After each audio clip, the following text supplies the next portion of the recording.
दोस्तों, अगर आप भी भारतीय महिला क्रिकेट टीम को पूरा सपोर्ट करते हो तो इस वीडियो को दिल से लाइक ज़रूर करें। दोस्तों, सांसों को रोक देने वाले इस सेमीफाइनल मुकाबले में अपनी भारतीय महिलाओं ने कुछ ऐसा कारनामा किया कि पूरे भारत देश का नाम रोशन हो गया। अंतिम ओवर तक इस मुकाबले में हमें भरपूर रोमांस देखने को मिला, जहां दिल की धड़कन तेजी से बढ़ रही थी, फिर थम रही थी और फिर से बढ़ रही थी। आखिर भारत और ऑस्ट्रेलिया के बीच खेले गए इस सेमीफाइनल मुकाबले में क्या कुछ हुआ, पूरे डिटेल के साथ बताएंगे और मैच का पूरा रोमांच भी आपको दिखाएंगे। आज भारतीय महिला क्रिकेट टीम की लड़कियों ने मुंबई के डीवाई पाटिल स्टेडियम में अपने बेहतरीन प्रदर्शन से करिश्मा कर दिया। भारत और ऑस्ट्रेलिया के बीच विमेन वर्ल्ड कप 2025 के सेमीफाइनल मुकाबले में भारतीय लड़कियों ने एक बार फिर से साबित किया कि वह किसी के सामने सर नहीं झुकाते।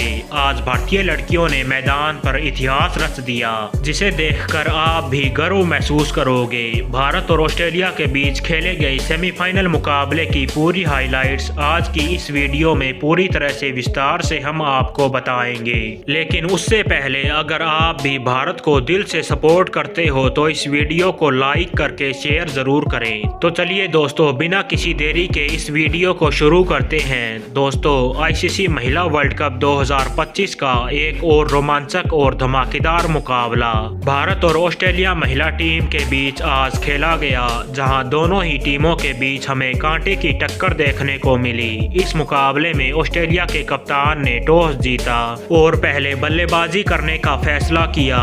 जवाब में भारतीय टीम को पहले गेंदबाजी करने के लिए आमंत्रित किया। इस मैच की शुरुआत हुई ऑस्ट्रेलिया की तरफ से सलामी बल्लेबाज के तौर पर कप्तान एलिसा हीली और लिचफील्ड मैदान पर उतरी, जहां शुरुआत से ही भारतीय गेंदबाजों ने शानदार प्रदर्शन किया और कंगारुओं को बड़े शॉट खेलने से रोका। लेकिन दूसरे ओवर में लिचफील्ड के बल्ले से एक के बाद एक दो बाउंड्री देखने को मिली। सलामी बल्लेबाज लिचफील्ड काफी बढ़िया बल्लेबाजी करते हुए हर ओवर में चौके जड़ने की कोशिश कर रही थी, जहां 5 ओवर तक ऑस्ट्रेलिया का स्कोर बिना कोई विकेट गंवाए 25 रन था। लेकिन छठे ओवर की पहली ही गेंद पर क्रांति गौड़ ने शानदार गेंदबाजी करते हुए कप्तान एलिसा हीली को क्लीन बोल्ड कर दिया। एलिसा हीली मात्र 5 रन बनाकर पवेलियन लौटी। इसके बाद कुछ देर तक बारिश ने मैच में खलल डाल दी, लेकिन बारिश खत्म होने के बाद एक बार फिर से मैदान पर उतरी। लिचफील्ड ने शानदार चौका लगाकर अपने फॉर्म को दर्शाया।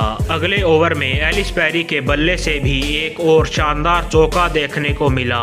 8वें ओवर में लिचफील्ड ने बैक टू बैक 2 शानदार चौके जड़ दिए। लिचफील्ड की बल्लेबाजी काफी बढ़िया थी। दूसरी तरफ से 10वें ओवर में एलिस पेरी ने भी एक ही ओवर में एक के बाद एक लगातार 3 चौके लगाकर तूफान मचाकर रख दिया, जहां 10 ओवर के पावर प्ले में ऑस्ट्रेलिया की टीम ने 1 विकेट के नुकसान पर 72 रन बना लिए थे। सलामी बल्लेबाज लिचफील्ड अपने बढ़िया बल्लेबाजी से सभी का दिल जीत रही थी, जहां 14वें ओवर में उन्होंने शानदार चौका लगाकर अपना अर्धशतक भी पूरा कर लिया। अगले ओवर में एलिस पेरी के बल्ले से एक मैक्सिमम देखने को मिला। दूसरी तरफ से अगले ओवर में लिचफील्ड ने भी एक और खतरनाक छक्का जड़ दिया। दोनों खिलाड़ियों के बीच अच्छी साझेदारी बन गई थी। एलिस पेरी भी काफी बढ़िया फॉर्म में नजर आ रही थी, जहां 20वें ओवर में लिचफील्ड ने एक बार फिर से अपने विस्फोटक बल्लेबाजी से आग उगली। एक ही ओवर में एक के बाद एक राधा यादव को 3 शानदार चौके लगाकर तहलका मचा दिया। ऑस्ट्रेलिया की टीम काफी बढ़िया स्थिति में थी और भारतीय गेंदबाजों को विकेट नहीं मिल पा रहे थे, जहां लिचफील्ड अपनी बढ़िया प्रदर्शन से शतक के करीब भी पहुंच रही थी और आखिरकार 24वें ओवर में लिचफील्ड ने शानदार चौका लगाकर अपना शतक पूरा कर लिया। सलामी बल्लेबाज की यह पारी काफी काबिले तारीफ थी। उन्होंने काफी तेजी से रन बनाए और ऑस्ट्रेलिया को मजबूत स्थिति में पहुंचा दिया। भारतीय गेंदबाज विकेट के लिए अब भी छटपटाते हुए नजर आए, जहां 27वें ओवर में लिचफील्ड के बल्ले से एक के बाद एक 2 खतरनाक और बड़े छक्के देखने को मिले और दहशत का माहौल बन गया। ऐसा लग रहा था कि भारतीय गेंदबाजों ने अब हार मान ली है, लेकिन आखिरकार भारतीय टीम को सफलता दिलाने का काम अमनजोत कौर ने किया, जहां 28वें ओवर में कौर ने शानदार गेंदबाजी करते हुए सलामी बल्लेबाज लिचफील्ड को क्लीन बोल्ड कर दिया। इस खतरनाक बल्लेबाज ने अपनी पारी में मात्र 93 गेंद पर 119 रन बनाए। उनकी यह पारी काबिले तारीफ थी, लेकिन नए बल्लेबाज बेथ मोनी ने आते ही अगले ओवर में एक शानदार चौका लगाकर अपना खाता खोला। 30वें ओवर में ऑस्ट्रेलिया का स्कोर 2 विकेट के नुकसान पर 193 रन था। अगले ही ओवर में एलिस पेरी ने 1 रन लेकर अपना अर्धशतक पूरा कर लिया। इसके बाद अगले ओवर में अर्धशतक पूरा करने के बाद तो एलिस पेरी बाउंड्री में डील करती हुई नजर आई। दूसरी तरफ से बेथ मोनी भी उनका भरपूर साथ देते हुए तेजी से रन बना रही थी, लेकिन अब 34वें ओवर में श्री चरणी ने शानदार गेंदबाजी करते हुए बेथ मोनी को कैच आउट करवा दिया। बेथ मोनी 24 रनों की पारी खेलकर पवेलियन लौट गई। अब कुछ हद तक भारतीय गेंदबाजों ने वापसी कर ली थी। 36वें ओवर में एक बार फिर से श्री चरणी ने नए बल्लेबाज सदरलैंड को कॉटन बोल्ड कर दिया। सदरलैंड मात्र 3 रन बनाकर पवेलियन लौटी। भारतीय गेंदबाजों ने बढ़िया कमबैक कर लिया था, लेकिन एक छोर से एलिस पेरी ने ऑस्ट्रेलियाई पारी को संभाल रखा था। लेकिन आखिरकार 40वें ओवर में राधा यादव ने अपनी बेहतरीन गेंदबाजी से एलिस पेरी को क्लीन बोल्ड कर दिया।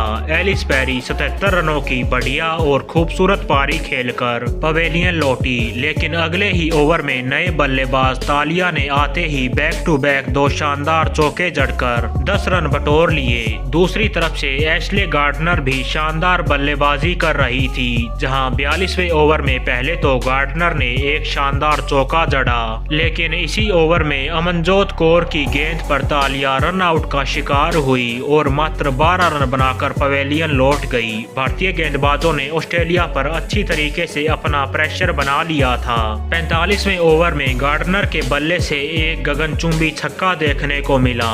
एक छोर से गार्डनर ने ऑस्ट्रेलियाई पारी को संभाल रखा था और बेहतरीन बल्लेबाजी करते हुए अपने तूफानी अंदाज में छक्के लगाने का काम कर रही थी। ऐसा लग रहा था कि गार्डनर सेट होकर ही मैदान पर आई हैं, जबकि 48वें ओवर में गार्डनर ने एक खूबसूरत चौका लगाकर अपना तूफानी अर्धशतक पूरा किया। इसके बाद अगले ओवर में गार्डनर ने अपना असली रूप दिखाया और अपनी बल्लेबाजी से तहलका मचा दिया, जहां राधा यादव को गार्डनर ने अपनी नानी याद दिलाई और तूफानी बल्लेबाजी करते हुए बैक टू बैक 2 गगनचुंबी छक्के जड़ दिए। लेकिन इसके बाद टीम इंडिया को बड़ी सफलता मिली। अगली ही गेंद पर गार्डनर एक रन लेने की कोशिश में थी, लेकिन क्रांति गौड़ ने शानदार फील्डिंग करते हुए गार्डनर को रन आउट किया। गार्डनर ने अपनी पारी में 63 रनों का बेहतरीन योगदान दिया।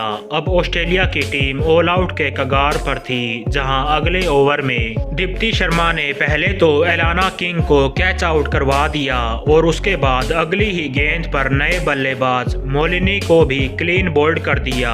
एक के बाद एक 2 विकेट हासिल किए और इसी ओवर में अमनजोत कौर ने बेहतरीन फील्डिंग करते हुए किम गार्थ को रन आउट किया और इस तरह से ऑस्ट्रेलिया की टीम ऑल आउट हो गई, जहां ऑस्ट्रेलिया की टीम ने 50 ओवर में ऑल आउट होकर 338 रन बनाए और भारत के सामने जीत के लिए 339 रनों का लक्ष्य रखा। अब दोस्तों, इस लक्ष्य का पीछा करने के लिए भारतीय टीम की तरफ से सलामी बल्लेबाज के तौर पर स्मृति मंधाना और शेफाली वर्मा ओपनिंग करने के लिए मैदान पर उतरी, जहां आते ही पहले ही ओवर में शेफाली वर्मा ने शानदार चौका लगाकर अपने ताबड़तोड़ बल्लेबाजी का अंदाज पेश किया।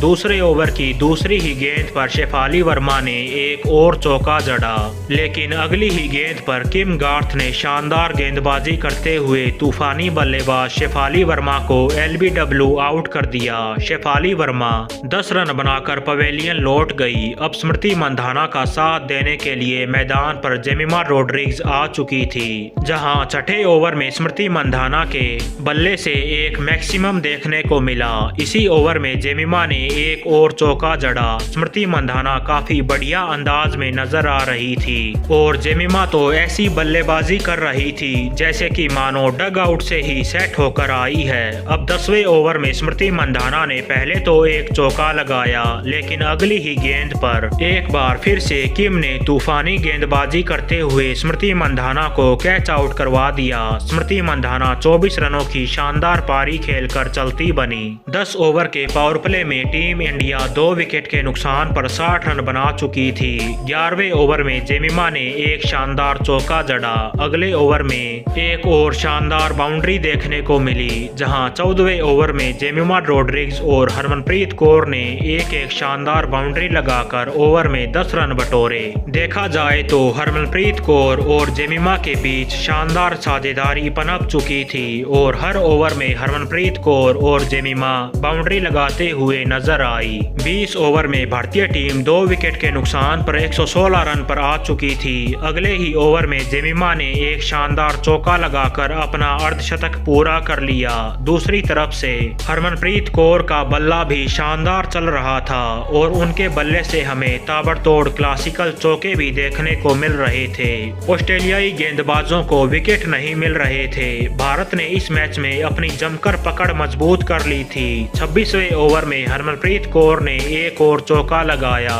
दोनों खिलाड़ी शानदार लय में नजर आ रहे थे, जहां 29वें ओवर में कप्तान हरमनप्रीत कौर ने 1 रन लेकर अपना अर्धशतक पूरा किया और अगले ओवर में हरमनप्रीत कौर के बल्ले से एक मैक्सिमम देखने को मिला। 30 ओवर में भारत का स्कोर 2 विकेट के नुकसान पर 189 रन बन चुका था। अगले ओवर में हरमनप्रीत कौर और ज्यादा विस्फोटक बल्लेबाजी करने लगी और खतरनाक छक्के जड़ते हुए ऑस्ट्रेलिया की जमकर बैंड बजाई। 33वें ओवर में कप्तान हरमनप्रीत कौर ने बैक टू बैक 2 करारे चौके लगाकर ओवर में 11 रन बटोर लिए। अर्धशतक पूरा करने के बाद हरमनप्रीत कौर ने अपना गियर चेंज किया था।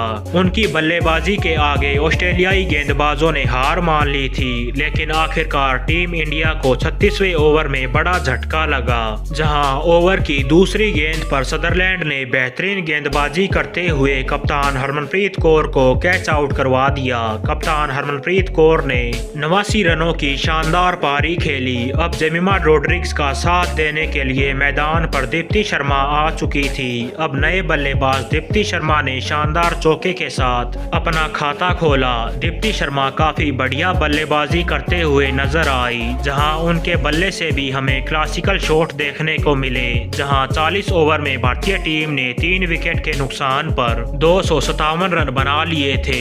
आखिरी के 60 गेंद में टीम इंडिया को जीत के लिए 82 रनों की जरूरत थी। दोस्तों, 41वें ओवर में दीप्ति शर्मा ने शानदार चौका जड़ा, लेकिन इसी ओवर में गार्डनर की गेंद पर जेमिमा 1 रन लेने के चक्कर में थी, जिसकी वजह से दीप्ति शर्मा रन आउट का शिकार हो गई। दीप्ति शर्मा ने अपनी पारी में मात्र 24 रन बनाए। इसके बावजूद अगले ही ओवर में जेमिमा रोड्रिग्स ने 1 रन लेकर अपना शतक पूरा किया।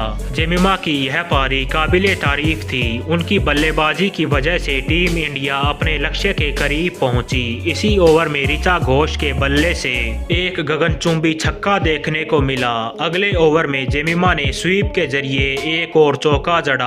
आखिरी के 42 गेंदों में टीम इंडिया को जीत के लिए 55 रनों की जरूरत थी। दोस्तों, 44वें ओवर में ऋचा घोष ने एक और बाउंड्री लगाई। अगले ओवर में ऋचा घोष ने विस्फोटक बल्लेबाजी करते हुए पहले तो एक मैक्सिमम जड़ा और इस ओवर में एक और शानदार बाउंड्री लगाकर कुल 14 रन बटोर लिए। लेकिन अगले ओवर में टीम इंडिया को बड़ा झटका लगा। सदरलैंड ने शानदार गेंदबाजी करते हुए ऋचा घोष को कैच आउट करवा दिया। ऋचा घोष ने अपनी इस पारी में 16 गेंदों में 26 रन बनाए, जबकि अगले ओवर में जेमिमा ने एक और खूबसूरत चौका जड़ा। अब अंतिम 18 गेंद में टीम इंडिया को जीत के लिए 23 रनों की जरूरत थी। वहीं दोस्तों, 44वें ओवर में जेमिमा रोड्रिग्स ने बैक टू बैक 2 शानदार चौके लगाकर भारत को जीत की तरफ लेकर गई और फिर अगले ओवर में अमनजोत कौर ने विस्फोटक बल्लेबाजी करते हुए एक ही ओवर में 2 शानदार चौके लगाकर भारत को फाइनल में पहुंचा दिया। भारत की जीत पर आपकी महत्वपूर्ण राय क्या है? कमेंट करके जरूर बताएं।